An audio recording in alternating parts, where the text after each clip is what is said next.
Selamat datang di channel Baca Buku. Kali ini saya mau bacakan buku Sapien. Sapien yaitu bagian kedua, bab kedua tentang revolusi pertanian. Buku Sapien, riwayat singkat umat manusia, karya Yuval Noah Harari. Bagian kedua atau bab 2 yaitu tentang revolusi pertanian. Selamat mendengarkan. Penipuan terbesar dalam sejarah. Selama 2,5 juta tahun manusia mencari makanan dengan cara mengumpulkan tumbuhan dan berburu hewan yang hidup dan berbiak tanpa campur tangan manusia. Homo erectus, Homo ergaster, dan orang-orang Neanderthal memetik ara liar dan berburu domba liar tanpa menentukan di mana pohon ara harus berakar. Di padang mana sekawanan domba harus merumput atau kambing jantan mana yang akan membuahi kambing betina. Homo sapien menyebar dari Afrika Timur ke Timur Tengah, ke Eropa dan Asia, dan terakhir ke Australia dan Amerika. Namun, kemanapun mereka pergi, sapien pun terus hidup dengan mengumpulkan tumbuhan liar dan berburu hewan liar. Buat apa melakukan hal lain bila gaya hidup itu menyediakan cukup makanan dan mendukung dunia struktur sosial, kepercayaan religius, dan dinamika politik yang kaya? Semua itu berubah sekitar 10.000 tahun silam ketika sapien mulai mencurahkan nyaris seluruh waktu dan upayanya untuk memanipulasi kehidupan segelintir spesies hewan dan tumbuhan. Sejak matahari terbit sampai matahari terbenam, manusia menebar biji, menyirami tanaman, mencabuti gulma dari ladang, dan menggiring domba ke padang subur. Pekerjaan ini mereka pikir akan menyediakan lebih banyak buah, padi-padian, dan daging. Terjadilah suatu revolusi cara hidup manusia. Revolusi pertanian. Transisi menuju pertanian dimulai sekitar 9.500 hingga 8.500 sebelum Masehi di wilayah perbukitan Turki Tenggara, Iran Barat, dan Masyriq. Transisi itu bermula dengan lambat dan di wilayah geografis yang terbatas. Gandum dan kambing didomestikasi pada kira-kira 9.000 sebelum Masehi. Ercis dan kacang India sekitar 8.000 sebelum Masehi. Pohon zaitun 5.000 sebelum Masehi. Kuda pada 4.000 sebelum Masehi dan tanaman anggur pada 3.500 sebelum Masehi. Sejumlah hewan dan tumbuhan, misalnya unta dan kacang mede, didomestikasi lebih belakangan lagi. Namun pada 300 sebelum Masehi, gelombang utama domestikasi sudah selesai. Bahkan kini, dengan semua teknologi maju kita, lebih daripada 90% kalori yang disantap manusia berasal dari segelintir tumbuhan yang leluhur kita domestikasi antara 9.500 dan 3.500 sebelum Masehi. Gandum, beras, jagung, kentang, millet, dan jelai. Tidak ada tumbuhan atau hewan terkenal yang didomestikasi dalam 2000 tahun terakhir. Sementara akal budi kita sama dengan akal budi pemburu pengumpul. Santapan kita sama dengan santapan petani purba. Para cendekiawan pernah percaya bahwa pertanian penyebar dari satu titik. Para cendekiawan pernah percaya bahwa pertanian menyebar dari satu titik asal tunggal di Timur Tengah ke 4 penjuru dunia. Kini, para cendekiawan setuju bahwa pertanian muncul di bagian-bagian lain dunia bukan karena para petani Timur Tengah mengekspor revolusi mereka, melainkan sepenuhnya muncul secara mandiri. Orang-orang di Amerika Tengah mendomestikasi jagung dan buncis tanpa tahu apa-apa soal budidaya gandum dan ercis di Timur Tengah. Orang-orang Amerika Selatan belajar bagaimana membudidayakan kentang dan ilama tanpa tahu apa yang terjadi di Meksiko ataupun Masyriq. Penggerak revolusi pertanian pertama di Tiongkok mendomestikasi padi, millet, dan babi. Para peladang pertama Amerika Utara yang bosan menyisir sesemakan demi mencari labu liar yang bisa dimakan, memutuskan untuk membudidayakan labu kuning. Orang Papua menjinakkan tebu dan pisang, sementara petani Afrika Barat pertama menjadikan millet Afrika, padi Afrika, sorghum, dan gandum sesuai dengan kebutuhan mereka. Dari titik-titik fokus awal ini, pertanian menyebar ke sana kemari. Pada abad ke-1 Masehi, sebagian sangat besar manusia di seluruh dunia merupakan petani. Mengapa revolusi pertanian meletus di Timur Tengah, Tiongkok, dan Amerika Tengah, namun tidak di Australia, Alaska, atau Afrika Selatan? Alasan sederhana, sebagian besar spesies tumbuhan dan hewan tidak bisa didomestikasi. Spesies bisa menggali travel lezat berburu mamut. Sapien bisa menggali travel lezat dan berburu mamut. Namun, mendomestikasi kedua spesies itu mustahil. Jamur truffle terlalu sulit ditemukan, sementara makhluk-makhluk raksasa itu terlalu ganas. Dari ribuan spesies yang leluhur kita buru dan kumpulkan, hanya segelintir yang sesuai bagi pertanian dan pengembalaan. Segelintir spesies itu hidup di tempat-tempat tertentu, dan di tempat-tempat itulah revolusi-revolusi pertanian terjadi. Para cendekiawan dahulu menyatakan bahwa revolusi pertanian adalah lompatan jauh ke depan bagi umat manusia.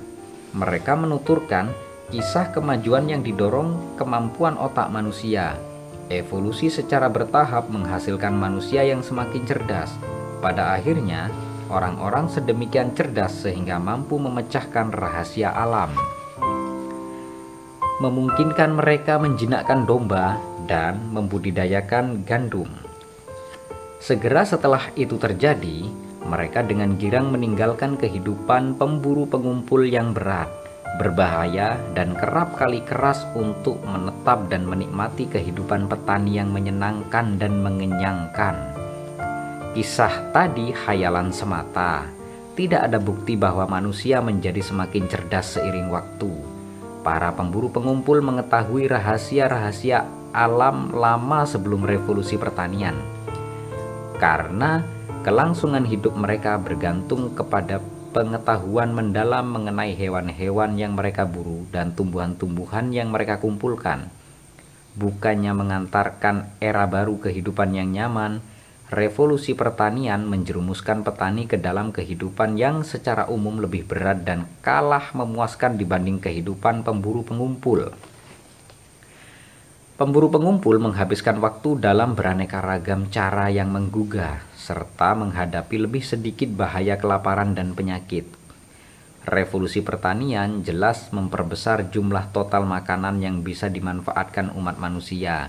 Namun, makanan berlebihan itu bukan berarti gizi yang lebih baik atau waktu santai yang lebih banyak. Makanan berlebih itu justru berdampak ledakan populasi dan adanya kaum elit yang dimanja. Petani rata-rata bekerja lebih keras daripada pemburu pengumpul rata-rata dan memperoleh makanan yang lebih buruk sebagai balasannya. Revolusi pertanian adalah tipuan terbesar dalam sejarah. Siapa yang bertanggung jawab? Bukan para raja atau para pendeta atau para saudagar. Pelakunya adalah segelintir spesies tumbuhan, termasuk gandum, padi, dan kentang. Tumbuh-tumbuhan itu mendomestikasi Homo sapiens, bukan sebaliknya. Pikirkan sejenak mengenai revolusi pertanian dari sudut pandang gandum. 10.000 tahun lalu, gandum hanyalah rumput liar. Satu di antara sekian banyak jenis yang tumbuh terbatas di wilayah sempit di Timur Tengah. Mendadak, dalam beberapa ribu tahun yang singkat, gandum tumbuh di seluruh dunia. Menurut kriteria evolusioner dasar, kelestarian dan reproduksi, gandum telah menjadi salah satu tumbuhan paling berhasil dalam riwayat bumi. Di daerah-daerah seperti Great Plains di Amerika Utara, di mana tak sebatang gandum pun tumbuh 10.000 tahun silam, kini Anda bisa berjalan menyusuri beratus-ratus kilometer tanpa menjumpai tumbuhan lain apapun.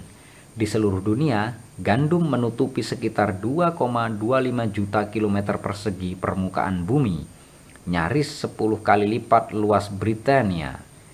Bagaimana rumput ini berubah dari tidak penting menjadi tersebar di mana-mana? Gandum melakukan itu dengan memanipulasi Homo sapiens demi kepentingannya. Kera tersebut tadinya hidup cukup nyaman dengan berburu dan mengumpul sampai sekitar 10.000 tahun silam. Namun kemudian mulai menginvestasikan semakin banyak upaya untuk membudidayakan gandum. Dalam beberapa ribu tahun, manusia di banyak bagian dunia tidak melakukan banyak hal lain dari fajar sampai senja selain mengurusi tanaman gandum. Itu tidak mudah. Gandum menuntut banyak hal dari mereka. Gandum tidak suka batu dan kerikil, maka sapien banting tulang membersihkan ladang. Gandum tidak suka berbagi ruang, air, dan zat hara bersama tumbuh-tumbuhan lain. Maka laki-laki dan perempuan bekerja keras mencabuti gulma di bawah terik matahari yang membakar. Gandum bisa sakit, maka sapien harus berjaga-jaga agar tidak terjadi serangan cacing dan hawar. Gandum tidak bisa mempertahankan diri dari organisme-organisme lain yang senang memakannya, dari kelinci sampai kawanan belalang. Maka para petani harus menjaga dan melindunginya. Gandum merasakan dahaga, maka manusia memikul air dari mata air dan kali untuk menyiraminya. Rasa laparnya bahkan memaksa sapien mengumpulkan kotoran hewan untuk memupuk tanah tempat gandum tumbuh. Tubuh Homo sapiens tidak berevolusi untuk tugas-tugas semacam itu. Tubuh sapien beradaptasi untuk memanjat pohon apel dan berlari mengejar antilop, bukan untuk menyingkirkan batu dan membawa ember air. Tulang belakang, lutut, leher, dan telapak kaki manusia menjadi korban. Penelitian terhadap kerangka-kerangka purba menunjukkan bahwa peralihan ke pertanian membawa serta berbagai kesakitan, misalnya pergeseran ruas tulang belakang, radang sendi, dan hernia. Terlebih lagi, tugas-tugas pertanian baru menuntut sedemikian banyak waktu sehingga manusia terpaksa bermukim secara permanen di samping ladang-ladang gandum. Ini mengubah cara hidup manusia sepenuhnya. Kita tidak mendomestikasi gandum. Gandum mendomestikasi kita. Kata domestikasi berasal dari kata Latin domus yang berarti rumah. Siapa yang hidup di dalam rumah? Bukan gandum, melainkan sapiens. Bagaimana gandum meyakinkan Homo sapiens untuk menukar kehidupan yang cukup enak itu dengan keberadaan yang lebih sengsara? Apa yang ditawarkan gandum sebagai balasan? Gandum tidak menawarkan diet yang lebih baik. Ingat, manusia adalah kera omnivora yang hidup dengan menyantap macam-macam makanan. Padi-padian hanya menyusun sepersekian persen diet manusia sebelum revolusi pertanian. Diet yang didasari padi-padian itu miskin mineral dan vitamin, sulit dicerna, dan benar-benar buruk bagi gizi dan gusi kita. Gandum tidak memberi manusia keamanan pangan. Kehidupan petani kurang aman dibandingkan kehidupan pemburu pengumpul. Pemburu pengumpul mengandalkan lusinan spesies untuk hidup, sehingga bisa melewati tahun-tahun paceklik meskipun tidak punya simpanan makanan yang diawetkan. Bila ketersediaan satu spesies berkurang, mereka bisa mengumpulkan dan berburu lebih banyak organisme spesies lain. Masyarakat pertanian sampai belum lama ini telah mengandalkan sebagian sangat besar asupan kalori kepada segelintir ragam tumbuhan hasil domestikasi. Di banyak daerah, mereka hanya mengandalkan satu makanan pokok, misalnya gandum, kentang, atau nasi. Bila hujan tidak turun atau kawanan belalang tiba atau bila fungsi belajar bagaimana menginfeksi spesies tanaman makanan pokok, beribu-ribu bahkan berjuta-juta kaum petani pun tewas. Gandum juga tidak bisa menawarkan keamanan terhadap kekejaman manusia. Para petani awal setidaknya sama kejamnya dengan leluhur pemburu pengumpul mereka, malah mungkin lebih. Para petani punya lebih banyak harta benda dan membutuhkan lahan untuk bercocok tanam. Hilangnya ladang pengembalaan ke tangan tetangga penyerbu dapat menjadi urusan hidup mati, sehingga tidak banyak ruang untuk berkompromi. Ketika suatu kawanan pemburu pengumpul terdesak oleh pesaing yang lebih kuat, biasanya kawanan itu bisa pindah saja. Memang sulit dan berbahaya, namun masih bisa dilakukan. Ketika musuh yang kuat mengancam desa petani, pergi berarti menyerahkan ladang, rumah, dan lumbung ke tangan lawan. Dalam banyak kasus, itu menjerumuskan para pengungsi ke dalam kelaparan. Karenanya, para petani cenderung bertahan dan bertarung sampai titik darah penghabisan. Banyak penelitian antropologis dan arkeologis menunjukkan bahwa dalam masyarakat-masyarakat pertanian sederhana tanpa kerangka kerja politik melebihi desa dan suku, kekejaman manusia bertanggung jawab atas sekitar 15% kematian, termasuk 25% kematian laki-laki. Di Papua masa kini, tindak kekerasan menyebabkan 30% kematian laki-laki di salah satu masyarakat suku petani, Dani, dan 35% dalam suku lain yang serupa, Enga. Di Ekuador, sekitar 50% orang Waorani dewasa menemui ajal akibat kekerasan oleh manusia lain. Lama-kelamaan, kekejaman manusia berhasil dikendalikan melalui pengembangan kerangka kerja sosial yang lebih besar, kota, kerajaan, dan negara. Namun, butuh ribuan tahun untuk membangun struktur-struktur politik sebesar dan seefektif itu. Kehidupan desa tentunya membawa sejumlah keuntungan langsung bagi para petani pertama, seperti perlindungan yang lebih baik dari hewan liar, hujan, dan suhu dingin. Namun bagi rata-rata orang, kerugiannya barangkali mengalahkan keuntungannya. Ini sulit diapresiasi oleh orang-orang yang hidup dalam masyarakat-masyarakat makmur masa kini, karena kita menikmati kesejahteraan dan keamanan. Dan karena kesejahteraan dan keamanan kita dibangun di atas landasan yang diletakkan oleh revolusi pertanian, kita menganggap bahwa revolusi pertanian adalah perbaikan yang hebat. Namun keliru kiranya bila menilai ribuan tahun sejarah dari sudut pandang masa kini. Sudut pandang yang jauh lebih representatif adalah sudut pandang seorang anak perempuan berusia 3 tahun yang meninggal akibat kurang gizi di Tiongkok abad ke-1 karena tanaman pangan ayahnya gagal panen. Akankah anak itu berkata, "Aku mati akibat kurang gizi"? Namun dalam 2000 tahun, orang-orang akan punya cukup makanan dan hidup dalam rumah-rumah besar berpenyejuk ruangan, sehingga penderitaanku ini adalah pengorbanan yang pantas.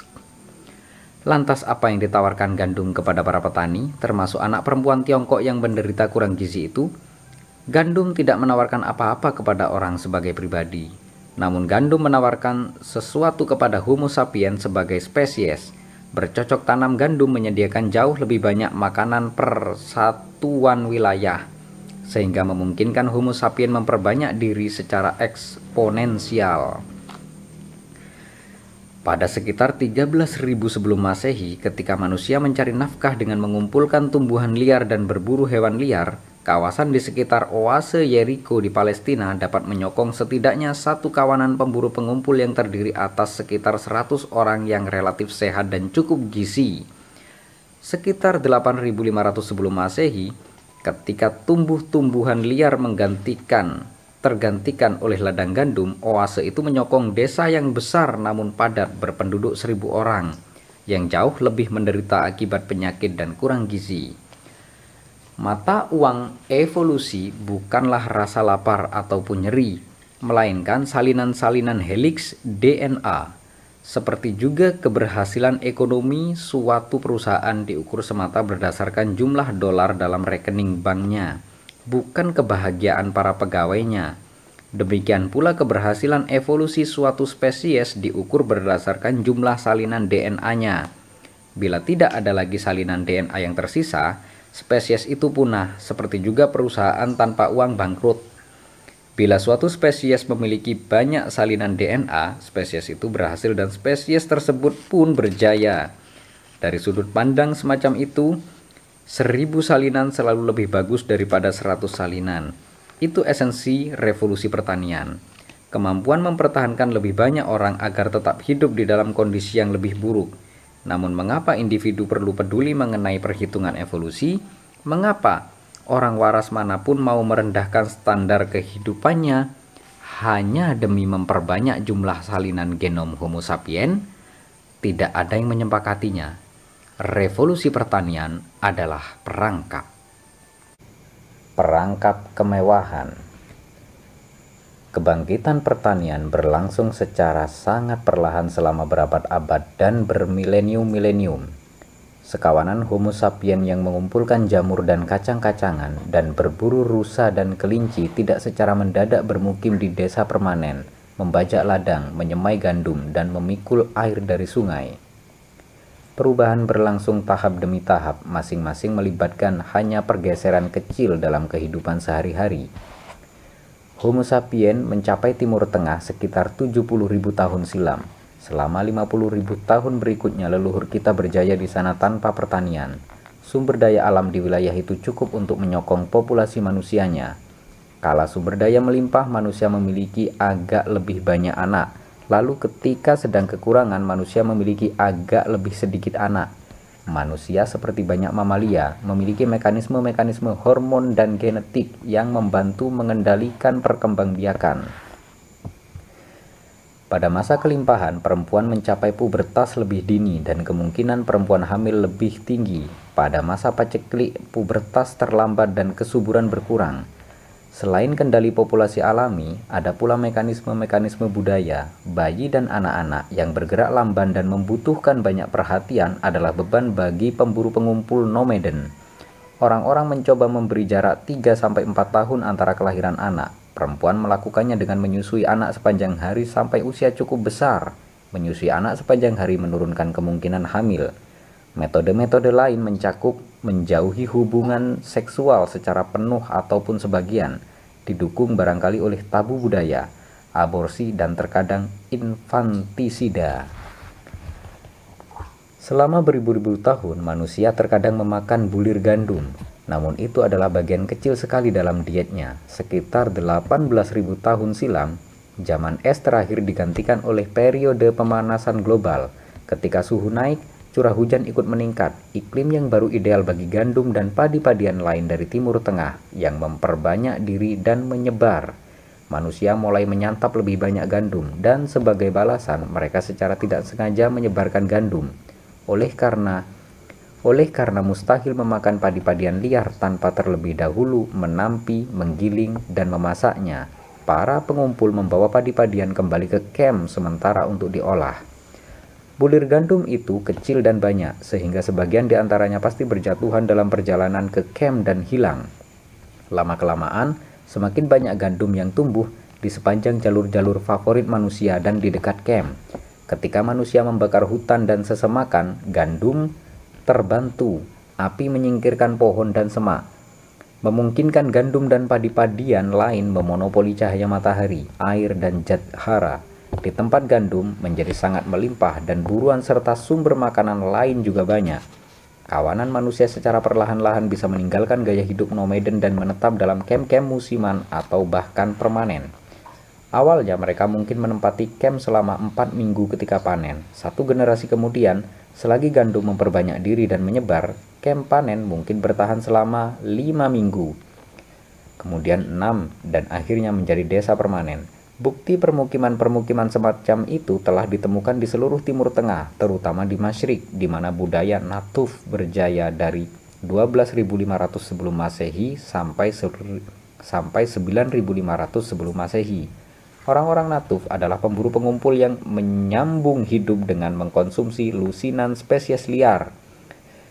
Namun mereka hidup dalam desa-desa permanen dan mencurahkan banyak waktu untuk mengumpulkan dan pengolahan padi-padian liar secara intensif. Mereka membangun rumah dan lumbung dari batu. Mereka menyimpan padi-padian untuk digunakan pada masa kekurangan.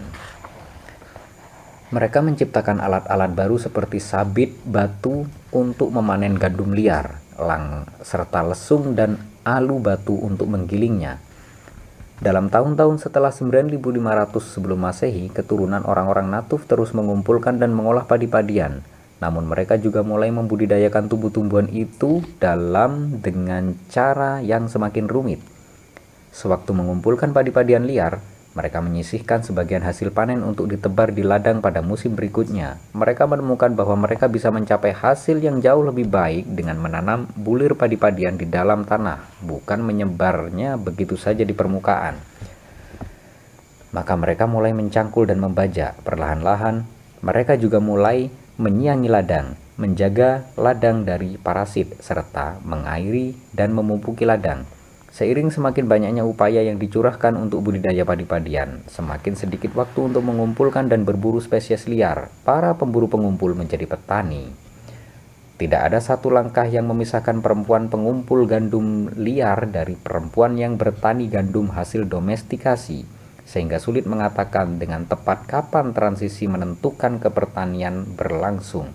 Namun pada 8500 sebelum Masehi di Timur Tengah, bertaburan desa-desa permanen semisal Jericho, yang penghuninya menghabiskan sebagian besar waktu mereka untuk membudidayakan segelintir spesies hasil domestikasi.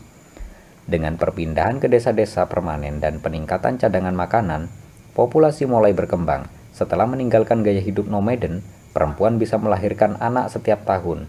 Bayi-bayi disapih pada usia lebih muda, mereka bisa diberi makan bubur dan rebusan padi-padian. Tangan-tangan tambahan itu teramat diperlukan di ladang-ladang, namun mulut-mulut ekstra itu dengan cepat menghabiskan surplus makanan, sehingga lebih banyak lagi ladang yang harus ditanami. Seiring orang-orang mulai menghuni permukiman-permukiman yang menjadi sarang penyakit, dan selagi setiap anak bersaing memperebutkan bubur dengan semakin banyak saudara, kematian anak meningkat. Dalam kebanyakan masyarakat pertanian, setidaknya 1 di antara setiap 3 anak meninggal sebelum mencapai usia 20. Tetap saja peningkatan kelahiran mengalahkan peningkatan kematian. Manusia terus memiliki anak dalam jumlah semakin besar. Lama-kelamaan, tawaran gandum menjadi semakin membebani. Anak-anak meninggal berombong-rombong, dan orang dewasa baru bisa makan roti setelah bekerja membanting tulang. Kehidupan rata-rata orang di Jericho 8500 sebelum Masehi lebih berat daripada kehidupan rata-rata Jericho 9500 sebelum Masehi atau 13000 sebelum Masehi. Namun tidak ada yang menyadari apa yang sedang terjadi. Setiap generasi terus hidup seperti generasi sebelumnya, hanya membuat perbaikan kecil di sana-sini dalam hal melakukan ini itu. Secara paradoks, serangkaian perbaikan yang masing-masing dimaksudkan untuk mempermudah hidup malah memperkencang jerat tali yang membelit leher para petani. Mengapa manusia membuat salah perhitungan naas seperti itu? Alasannya sama dengan berbagai salah perhitungan manusia sepanjang sejarah. Orang-orang tidak mampu menimbang konsekuensi lengkap keputusan mereka. Setiap kali mereka memutuskan untuk melakukan sedikit kerja ekstra, katakanlah mencangkul ladang, bukan sekedar menyebarkan biji di permukaan tanah, orang-orang berpikir, ya, kita akan harus bekerja lebih keras, namun panennya nanti akan banyak sekali. Kita tidak perlu lagi khawatir mengenai tahun-tahun paceklik, anak-anak kita tidak akan tidur dalam keadaan lapar. Masuk akal. Bila kita bekerja lebih keras, kehidupan kita akan lebih baik. Begitulah rencananya. Bagian pertama rencana berjalan mulus. Manusia memang bekerja lebih keras, namun mereka tidak menyadari bahwa jumlah anak akan meningkat, yang berarti gandum ekstra harus dibagi-bagi di antara lebih banyak anak. Para petani awal juga tidak memperkirakan sebelumnya bahwa memberi anak-anak makanan berupa lebih banyak bubur dan mengurangi air susu ibu akan memperlemah sistem kekebalan tubuh anak, dan bahwa permukiman permanen akan menjadi sarang penyakit menular. Mereka tidak memperkirakan sebelumnya bahwa dengan meningkatkan ketergantungan mereka terhadap sumber makanan tunggal, mereka sebenarnya membuat diri semakin rentan terhadap bahaya kekeringan. Para petani pun tidak memperkirakan bahwa selama tahun-tahun dengan panen yang bagus, lumbung-lumbung mereka yang penuh sesak akan memikat pencuri dan musuh, memaksa mereka untuk mulai membangun tembok dan melaksanakan penjagaan bergiliran. Kalau begitu, mengapa manusia tidak meninggalkan saja pertanian ketika rencana itu malah menjadi senjata makan tuan? Sebagian karena butuh bergenerasi-generasi bagi perubahan-perubahan kecil untuk menumpuk dan mengubah masyarakat, dan akhirnya tidak ada yang ingat bahwa mereka pernah hidup secara berbeda. Dan sebagian karena pertumbuhan populasi menyebabkan tidak ada jalan kembali bagi umat manusia. Bila membajak tanah bisa meningkatkan populasi desa dari 100 menjadi 110, 10 orang mana yang harus mengajukan diri untuk menderita kelaparan sehingga yang lain bisa kembali ke masa lalu yang indah? Tidak bisa mundur lagi. Perangkap sudah menjeplak tertutup. Upaya mencapai kehidupan yang lebih mudah menimbulkan lebih banyak kesusahan, dan bukan untuk kali terakhir. Itu terjadi juga kepada kita kini. Berapa banyak pemuda lulusan perguruan tinggi yang mengambil pekerjaan penuh tuntutan di perusahaan-perusahaan ternama, bersumpah bahwa mereka akan bekerja keras demi memperoleh uang yang akan memungkinkan mereka pensiun dan mengejar minat sejati ketika berusia 35 tahun. Ketika mereka mencapai usia itu, mereka ternyata sudah memiliki utang KPR yang besar, anak-anak yang harus disekolahkan, rumah di pinggiran kota yang mengharuskan setiap keluarga punya setidaknya 2 mobil, dan perusahaan dan perasaan bahwa kehidupan tidak layak dijalani tanpa anggur yang benar-benar enak dan liburan mahal di luar negeri. Apa yang harus mereka lakukan? Kembali menggali umbi-umbian? Tidak. Mereka melipat gandakan upaya dan terus menghambakan diri. Salah satu di antara segelintir hukum besi sejarah adalah bahwa kemewahan cenderung menjadi kebutuhan dan melahirkan kewajiban-kewajiban baru. Begitu orang terbiasa terhadap satu kemewahan tertentu, mereka pun menerimanya sebagai suatu kewajaran. Lalu mereka mulai mengandalkannya. Akhirnya mereka mencapai satu titik di mana mereka tak bisa hidup tanpa kemewahan itu. Marilah ambil contoh yang akrab dari masa kita sendiri. Selama beberapa dasawarsa terakhir, kita telah menciptakan tak terhitung banyaknya peralatan penghemat waktu yang dimaksudkan untuk membuat hidup lebih santai. Mesin cuci pakaian, pengisap debu, mesin cuci piring, telepon genggam, komputer, surat elektronik. Tadinya butuh waktu banyak untuk menulis surat, menuliskan alamat, dan menempelkan perangko di amplop dan membawanya ke kotak pos. Butuh berhari-hari atau berminggu-minggu, bahkan mungkin berbulan-bulan untuk memperoleh jawaban. Kini saya bisa bergegas menulis sepucuk surat elektronik, mengirimkannya ke orang yang separuh dunia jauhnya. Dan bila orang yang saya kirimi surat sedang aktif di internet, menerima balasan semenit kemudian, saya tidak lagi kerepotan dan memboroskan waktu. Namun, apa hidup saya menjadi lebih santai? Sayangnya tidak. Dulu pada zaman surat biasa, orang biasa menulis surat hanya ketika ada hal penting yang harus disampaikan. Bukannya menuliskan hal pertama yang terlintas dalam benak. Mereka mempertimbangkan secara berhati-hati apa yang ingin disampaikan dan bagaimana mengungkapkannya. Mereka mengharapkan menerima jawaban yang sama-sama dipertimbangkan dengan baik. Kebanyakan orang menulis dan menerima tidak lebih daripada beberapa surat setiap bulan dan jarang merasa terpaksa untuk segera membalas. Kini saya menerima lusinan surat elektronik setiap hari. Semua dari orang-orang yang mengharapkan dibalas cepat-cepat. Kita pikir kita menghemat waktu, namun kita malah terus mempercepat ban berjalan kehidupan sampai 10 kali lipat laju awalnya, dan menjadikan hari-hari kita diwarnai lebih banyak kecemasan dan kegelisahan. Sesekali kaum Luddite atau anti teknologi baru yang tersisa menolak membuka akun surat elektronik. Seperti juga ribuan tahun lalu, sejumlah kawanan manusia menolak ikut bertani dan karena itu lolos dari perangkap kemewahan. Namun revolusi pertanian tidak membutuhkan semua kawanan dalam wilayah tertentu untuk bergabung. Revolusi itu hanya perlu satu. Begitu kawanan yang satu itu menetap dan mulai menggarap tanah, entah itu di Timur Tengah atau Amerika Tengah, pertanian pun tak bisa lagi ditolak. Karena pertanian menciptakan kondisi yang mendukung pertumbuhan penduduk. Petani biasanya bisa mengalahkan pemburu pengumpul semata-mata karena jumlah. Para pemburu pengumpul bisa lari, meninggalkan padang-padang perburuan mereka untuk dijadikan ladang dan padang penggembalaan atau mulai ikut membajak. Yang manapun yang dipilih, kehidupan yang lama selesai sudah. Kisah tentang perangkap kemewahan membawa pelajaran penting. Pencarian kehidupan yang lebih mudah oleh manusia melepaskan kekuatan-kekuatan perubahan yang merombak dunia dengan cara-cara yang tak dibayangkan ataupun diharapkan siapapun sebelumnya. Tidak ada yang merencanakan revolusi pertanian atau mengusahakan timbulnya ketergantungan manusia terhadap budidaya padi-padian.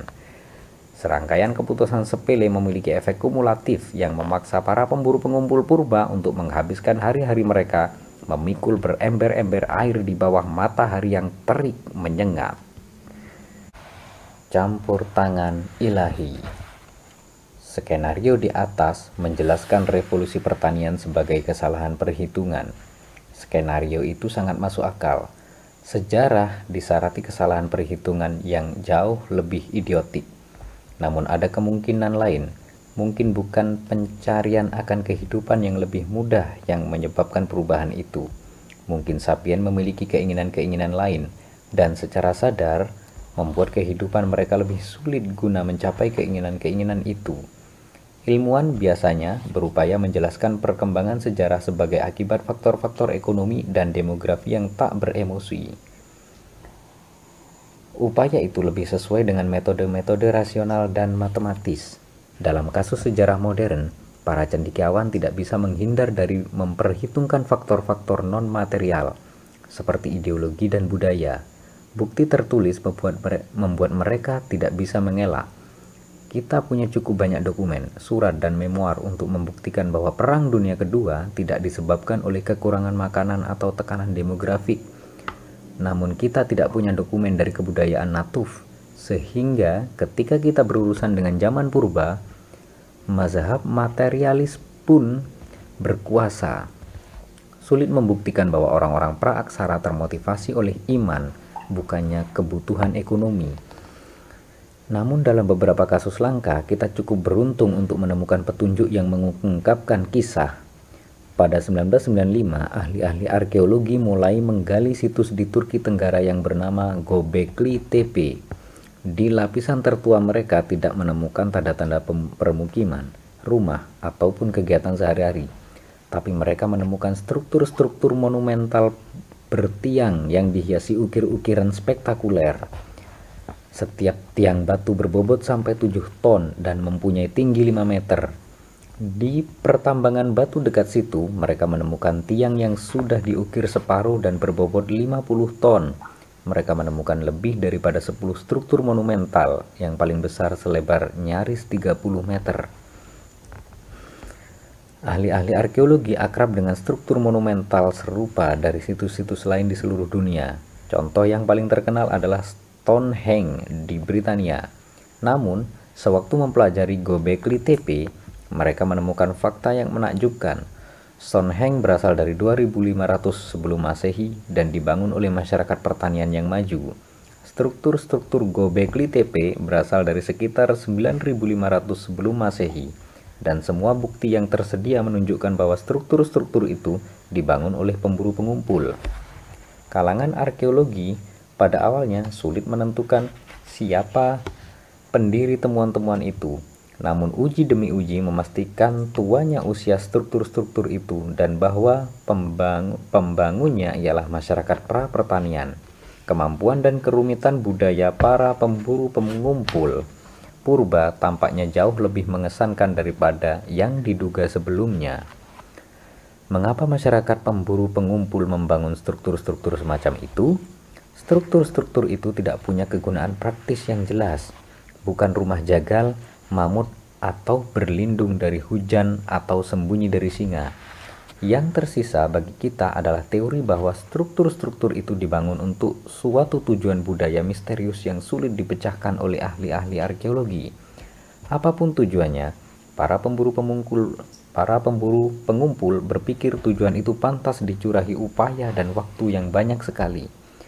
Cara satu-satunya untuk membangun Göbekli Tepe adalah kerjasama jangka panjang oleh ribuan pemburu pengumpul yang berasal dari kawanan dan suku yang berbeda-beda. Hanya sistem keagamaan atau ideologi canggih yang bisa menopang upaya semacam itu. Göbekli Tepe memiliki satu lagi rahasia sensasional. Selama bertahun-tahun, para ahli genetika telah melacak asal-usul gandum hasil domestikasi. Temuan terbaru menunjukkan bahwa setidaknya satu varian hasil domestikasi gandum acorn berasal dari perbukitan Karacadak, sekitar 30 km dari Göbekli Tepe. Nyaris mustahil itu kebetulan. Kemungkinan pusat budaya Göbekli Tepe berhubungan dengan domestikasi awal gandum oleh umat manusia dan umat manusia oleh gandum. Memberi makan orang-orang yang membangun dan menggunakan struktur-struktur monumental itu membutuhkan bahan makanan dalam jumlah sangat besar. Mungkin saja para pemburu pengumpul beralih dari mengumpulkan gandum liar ke budidaya intens gandum, bukan untuk meningkatkan pasokan makanan normal, melainkan untuk menyokong pembangunan dan pengelolaan kuil. Dalam gambaran konvensional, para perintis pertama-tama membangun desa, dan ketika desa itu bertambah makmur, mereka mendirikan kuil di tengah-tengahnya. Namun, Göbekli Tepe menunjukkan bahwa tampaknya mungkin kuil itu dibangun terlebih dahulu, dan satu desa belakangan tumbuh di sekelilingnya. Korban-korban revolusi. Tawar-menawar ala Faust antara manusia dan padi-padian bukan satu-satunya kesepakatan yang ditekan oleh spesies kita. Satu lagi kesepakatan tercapai mengenai takdir hewan-hewan seperti domba, kambing, babi, dan ayam. Kawanan-kawanan nomaden yang membuntuti domba liar perlahan mengubah sifat kumpulan domba yang menjadi mangsa mereka. Proses ini mungkin dimulai perburuan selektif. Manusia belajar bahwa mereka lebih untung kalau memburu hanya domba jantan dewasa dan domba tua atau sakit. Mereka tidak mengusik domba betina subur dan anak domba agar menjaga ketahanan jangka panjang kumpulan domba setempat. Langkah kedua mungkin adalah menjaga kumpulan itu dari predator, mengusir singa, serigala, dan kawanan manusia pesaing. Kawanan itu mungkin kemudian mengurung kumpulan domba di dalam lembah sempit agar lebih mudah dikendalikan dan dipertahankan. Terakhir, manusia mulai memilih-milih secara lebih hati-hati di antara domba-domba itu guna menyesuaikan domba dengan kebutuhan manusia. Domba-domba jantan yang paling agresif, yang menunjukkan perlawanan paling hebat terhadap kendali manusia, dijagal terlebih dahulu. Demikian pula betina-betina yang paling kurus dan paling ingin tahu. Para pengembala tidak menyukai domba yang karena keingintahuannya memisahkan diri jauh dari kumpulan. Di setiap generasi baru, domba menjadi semakin gemuk, penurut, dan kurang penasaran. Voila, Mary punya domba kecil dan kemanapun Mary pergi domba itu mengikutinya. Atau para pemburu mungkin menangkap dan mengadopsi seekor domba, menggemukkannya pada masa makmur dan menjagalnya pada musim susah makan. Di suatu tahap mereka mulai memelihara lebih banyak domba seperti itu. Sebagian di antaranya mencapai pubertas dan mulai berbiak. Domba-domba yang paling agresif dan ogah menurut dijagal paling dulu. Domba-domba paling menurut dan paling menggiurkan dibiarkan hidup lebih lama dan berbiak. Hasilnya adalah kumpulan domba yang jinak dan penurut. Hewan-hewan hasil domestikasi semacam itu, domba, ayam, keledai, dan lain-lain memasok makanan, daging, susu, telur, bahan mentah, kulit, wol, dan tenaga otot, mengangkat beban, membajak tanah, menjalankan penggilingan, dan tugas-tugas lain yang sebelumnya dilakukan oleh otot manusia. Semakin banyak dilaksanakan oleh hewan.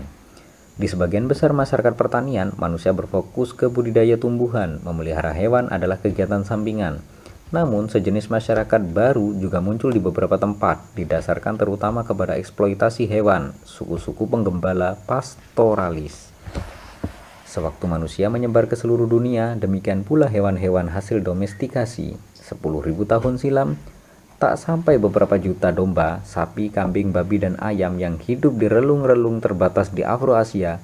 Kini di dunia terdapat sekitar 1 miliar domba, 1 miliar babi, 1 miliar lebih sapi, dan 20 miliar lebih ayam. Dan hewan-hewan itu ada di seluruh dunia. Ayam hasil domestikasi adalah burung yang terbesar paling luas, burung yang tersebar paling luas. Setelah Homo sapiens, sapi, babi, dan domba jinak adalah mamalia besar nomor 2. 3 dan 4 yang paling luas sebarannya di dunia. Dari sudut pandang evolusioner yang sempit, yang mengukur keberhasilan berdasarkan jumlah salinan DNA, revolusi pertanian adalah berkah luar biasa bagi ayam, sapi, babi, dan domba. Sayangnya, sudut pandang evolusioner adalah ukuran keberhasilan yang tidak lengkap. Sudut pandang itu menilai segala sesuatu berdasarkan kriteria kelestarian dan reproduksi, tanpa mempertimbangkan penderitaan dan kebahagiaan individu. Ayam dan sapi hasil domestikasi mungkin merupakan kisah keberhasilan evolusi. Namun mereka juga tergolong makhluk-makhluk paling sengsara yang pernah ada. Domestikasi hewan dilandasi serangkaian praktik brutal yang justru semakin kejam seiring berlalunya abad demi abad. Rentang hidup alami ayam liar sekitar 7-12 tahun, sementara sapi sekitar 20-25 tahun. Di alam, sebagian besar ayam dan sapi mati lama sebelum rentang hidup itu tercapai. Namun mereka tetap memiliki kesempatan cukup bagus untuk hidup sampai usia cukup tua. Sementara itu, sebagian sangat besar ayam dan sapi ternak dijagal pada usia antara beberapa minggu dan beberapa bulan. Karena itu merupakan usia penjagalan optimal dari sudut pandang ekonomi. Untuk apa memberi makan ayam selama 3 tahun bila berat maksimumnya sudah tercapai setelah 3 bulan? Ayam petelur, sapi perah, dan hewan penghela terkadang dibiarkan hidup selama bertahun-tahun, namun harga yang harus dibayarkan adalah penyerahan diri kepada cara hidup yang sepenuhnya tak mempertimbangkan kehendak dan hasrat mereka. Misalnya, masuk akal kiranya menganggap bahwa kerbau lebih memilih menghabiskan hari untuk berkeliaran di padang terbuka bersama kerbau-kerbau lain daripada menarik kereta dan bajak di bawah kendali kera yang mengayunkan cambuk. Untuk mengubah kerbau, kuda, keledai, dan unta menjadi hewan penghela yang patuh, naluri alami dan ikatan sosial mereka harus dipatahkan, agresi dan seksualitas mereka dikendalikan, dan kebebasan pergerakan mereka dibatasi. Para peternak mengembangkan teknik-teknik seperti mengurung hewan dalam kandang, mengikat hewan dengan kekang dan tali, melatih hewan dengan cambuk dan tongkat, dan memutilasi hewan. Proses penjinakan nyaris selalu melibatkan kebiri terhadap pejantan. Kebiri mengekang agresi pejantan dan memungkinkan manusia secara efektif mengendalikan perbiakan dalam kawanan hewan. Dalam banyak masyarakat Papua, kekayaan seseorang secara tradisional ditentukan oleh jumlah babi yang dimiliki. Guna memastikan babi tidak bisa kabur, para peternak di Papua Utara memotong sebagian hidung masing-masing babi. Ini menyebabkan nyeri setiap kali si babi mencoba mengendus. Karena babi tidak bisa menemukan makanan atau bahkan menentukan jalan tanpa mengendus, mutilasi ini menjadikan mereka sepenuhnya bergantung kepada manusia pemilik mereka. Di daerah lain Papua, ada kebiasaan mencungkil mata babi, sehingga babi bahkan tidak bisa melihat jalan. Industri pemerahan susu punya cara-cara tersendiri untuk memaksa hewan melakukan apa yang industri kehendaki. Sapi, kambing, dan domba menghasilkan susu hanya setelah melahirkan anak, dan hanya selama anak mereka terus menyusu. Guna melanjutkan pasokan susu hewan, peternak harus punya anak sapi, kambing, dan domba untuk menyusu. Namun, anak hewan harus dicegah agar tidak memonopoli susu. Salah satu metode yang umum dilakukan sepanjang sejarah adalah menjagal anak-anak ternak tak lama setelah lahir. Memerah induknya habis-habisan kemudian membuat si induk hamil lagi. Teknik ini masih tersebar sangat luas di banyak peternakan susu modern. Sapi perah biasanya hidup selama sekitar 5 tahun sebelum dijagal. Selama 5 tahun si sapi nyaris selalu hamil dan dibuahi dalam 60-120 hari setelah melahirkan guna menjaga produksi susu maksimal. Anak-anaknya dipisahkan darinya tak lama setelah lahir. Yang betina dibesarkan untuk menjadi generasi sapi perah berikutnya, sementara yang jantan diserahkan untuk diurus industri daging. Metode lain adalah menjaga anak sapi dan kambing dekat induk, namun menghalangi mereka dengan menggunakan berbagai cara agar tidak menyusu terlalu banyak. Cara paling sederhana untuk melakukan itu adalah membiarkan anak mulai menyusu, lalu membawanya pergi begitu susu mulai mengalir. Metode ini biasanya ditanggapi dengan penolakan oleh anak maupun induk. Sejumlah suku penggembala biasa membunuh si anak, memakan dagingnya, dan kemudian menyumpal kulitnya. Anak hasil awetan itu lalu disodorkan kepada induk sehingga keberadaan si anak mendorong produksi susu induk. Suku Nuer di Sudan bahkan sampai mengoleksi anak awetan itu dengan air seni induknya, sehingga anak palsu itu memberikan bau hidup yang diakrabi sang induk. Teknik Nuer lain adalah memasang cincin duri di sekeliling mulut anak, sehingga sang induk tertusuk dan menyebabkan tidak mau disusui. Orang Tuareg yang beternak unta di Sahara bisa menusuk atau memotong bagian hidung dan bibir atas anak unta agar menyusu menjadi menyakitkan, sehingga membuat mereka enggan mengkonsumsi terlalu banyak susu. Tidak semua masyarakat pertanian sekejam itu terhadap hewan ternak. Kehidupan sejumlah hewan hasil domestikasi bisa cukup baik. Domba yang dipelihara demi wolnya, anjing dan kucing peliharaan, kuda perang dan kuda balap kerap kali menikmati kondisi yang nyaman.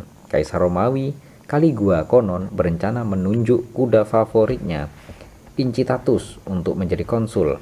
Sepanjang sejarah terdapat penggembala dan petani yang menunjukkan rasa sayang terhadap hewan-hewan mereka dan merawat hewan dengan baik. Seperti juga banyak majikan budak menyayangi dan mengurusi budak-budak mereka.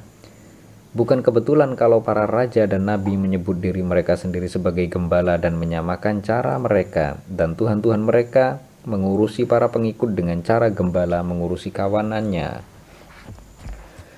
Namun dari sudut pandang kawanan ternak, bukan sudut pandang gembala, sulit menghindari kesan bahwa bagi sebagian sangat besar hewan hasil domestikasi, revolusi pertanian adalah bencana mengerikan. Keberhasilan evolusi mereka tidak bermakna. Badak liar yang langka dan hampir punah barangkali lebih puas hidupnya daripada anak sapi yang menghabiskan hidupnya yang pendek di dalam kotak sempit, digemukkan untuk menghasilkan steak yang lezat.